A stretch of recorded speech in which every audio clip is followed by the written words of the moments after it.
أهلا بيكم في قناتي كوكوت شريفة. وصفاتنا تتميز بطعم زمان للمطبخ المصري الأصيل.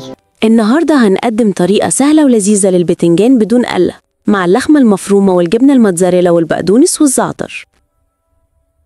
معانا حبتين من الباذنجان نقطعهم قطع متساوية بسمك حوالي 1 سنتيمتر بهذا الشكل.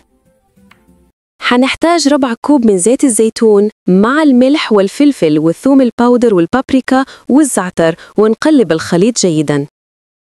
وبعد كده ندهن البتنجان بالخليط من الجهتين وندخله الفرن على درجة 180 لمدة 15 دقيقة.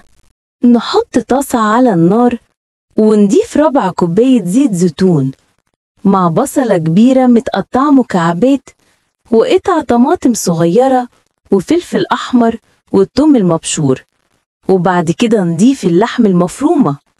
بعد كده نضيف البقدونس والثوم المفروم وكزبرة وبابريكا وكوباية كبيرة من عصير الطماطم.